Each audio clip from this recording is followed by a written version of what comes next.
But I told Pete, even if we don't do it for city, it's not like we're going to say we don't for us helping. Webster University Senior forward Taylor Overstreet did not make it back to his feet after the 38th minute of Tuesday night's game. Sophomore Dino Music was the closest teammate to the accident. And all I see is T.O. just fall to the ground.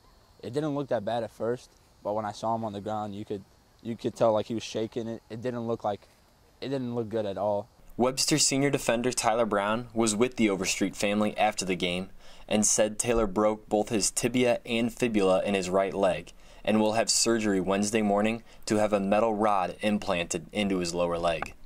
Jacob Overstreet, Taylor's brother, said he was holding Taylor's hand inside the huddle of teammates and coaches. I told him I loved him, and he's a fighter, and he was looking at, you know, everybody that cares about him standing around him.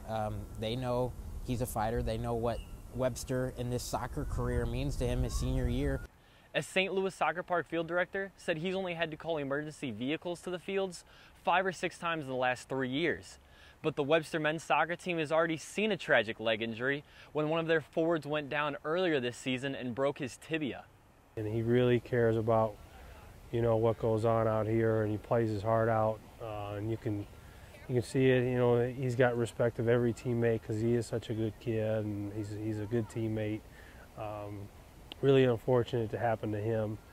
Brown has played soccer with Overstreet since 7th grade and said this looked a little familiar.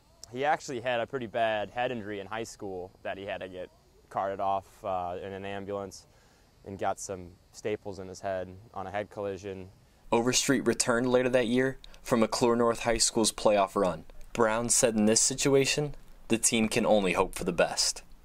Talk to the guys and like, I know that's a tough tackle to keep playing, but you can't bail out. You know, that's not what he would want us to do, is play a week. The Gorlocks finished the game with a 4-0 defeat of McMurray College and gave a final show of respect to their teammate. For the Webster Journal, I'm Sam Masterson.